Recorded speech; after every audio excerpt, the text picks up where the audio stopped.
It's going really well. Things have actually gone incredibly smoothly. We've really tried to keep it as business as usual. We've been focusing on making sure that the learners get a good experience, that classes are running as normal, and everyone's been working incredibly hard just to keep the college going. How do you get people aware of your brand, so to speak, or do you see yourself as a brand? Well, very much so. We've got a new name. We're South Essex College of Further and Higher Education. We're really pleased to have that new name, emphasising both the fact that we have further education and higher education courses, as the name says. We've also got our new logo, which is out and round and about. I've actually got my badge on with the new logo there, which we're very pleased with. We've put a lot of new signage up around the campuses. We're getting good feedback from students. They seem to like the new logo and like the new name. And I think the message is getting out about the merger and about the fact we're really working to improve the educational offer in Thurrock, and that we've got a lot of new courses in the pipeline for the future. Because it does seem to be very much a fresh approach, isn't it? I guess that's why you've made your presence in the borough. There seems to be a lot of working in education in Thurrock as an opportunity for you, not a problem. Absolutely. I think there's tremendous potential in Thurrock, as we know it's an area earmarked for significant regeneration. There is an issue, I think, in Thurrock historically. Perhaps people haven't been as well educated as they might be. We know skill levels are a little bit lower here than they are elsewhere in the region and the country. But I think we're seeing that change through the generations. I think younger people are coming through now where parents do understand it's really important for young people to stay in education, get higher level qualifications. I think a lot more adults understand that as well, that the best way to perhaps further their careers, give themselves the best chance of a job, particularly during a difficult time like the recession, is actually to get further qualifications and improve your skills. So we do see it as an opportunity to try and help play a part in that for Thurrock. So you further and higher. Is there a ratio, is there a balance, and in what way does that work? Primarily we're about further education. That's about offering courses for young people, 16 and upwards, but also for adults. But we see it as quite important that there's also an opportunity to get a degree locally for local people. We've seen the benefit of that where we've had in Southend a very strong partnership with the University of Essex. The merged college has got something like about 1,200 students already studying on degrees.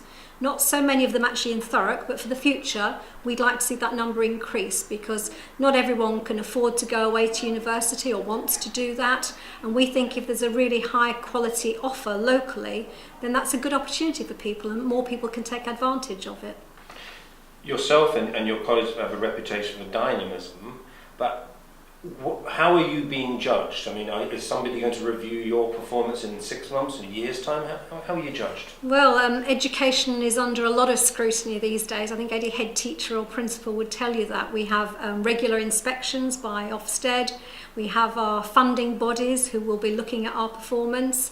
Primarily, we'll be judged by the quality of the experience we're giving our learners, the success rates that we achieve in exams, for example.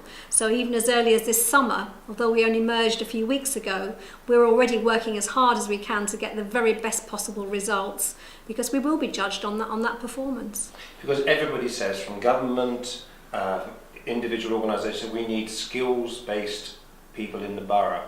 I mean, do you have a quota of people that do you have some dream of everybody from the borough being employed, who's working there being employed in the borough? I think what we'd like to see is making Thurrock a really attractive place for employers to be based. There's a lot of evidence that if you have a highly skilled local population, that employers like to put their businesses there. It also helps businesses stay in an area because they need skilled people to help the business grow and develop. So I think for Thurrock to realise the potential of the regeneration and to make sure local people get the best chance of the best jobs, then it is really important that we do provide more high quality education.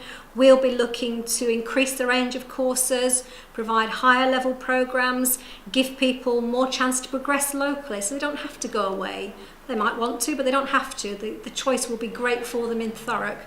And we really want to complement the other great things that are on offer in Thurrock. We know there's a very good sixth form college at Palmer's. We know there's some good training providers. We know some very good schools, and we want to kind of play our part to make sure that Thurrock has a very, very strong educational offer.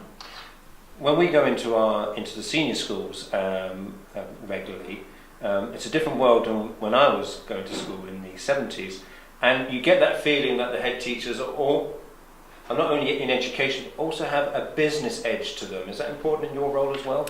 It is, because you have to be mindful of the budget. We have a limited budget, never enough money, we'd always like some more. So it's really important we manage it well and that we use those resources really efficiently and effectively. So I don't say we're a business, we're very much an educational institution where the learners come first, but at the same time we have to be mindful of the money and make sure we manage our budget well. The Learning Campus, how's that going? Excellent. Delighted, as you know, to have the Thurrock Learning Campus opening in Grays Town Centre. It's a lovely building. It's been very attractive to a lot of learners. We're still working really hard on getting the permanent building. That's really the vision we have.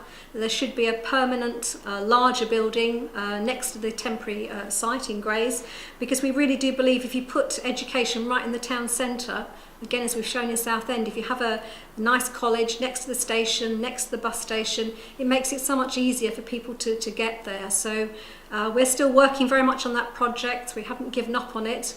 As you know, funding's not as good as we would have wished. We had hoped to get more government investment, but that seems very difficult at the moment. So we're looking a bit more to our own resources. We've been talking to the banks. We're getting a lot of support from Thurrock Council and the Development Corporation. Maybe we're going to have to do something a little bit more scaled down than what we'd ideally like to do, but we're pretty confident we can still put a new building in the town centre before too long. And 5 years' time, where do you see this campus? Well, our vision would be that we would be an outstanding education and training provider, providing quality of the highest degree, that we'd have a stronger range of courses on offer.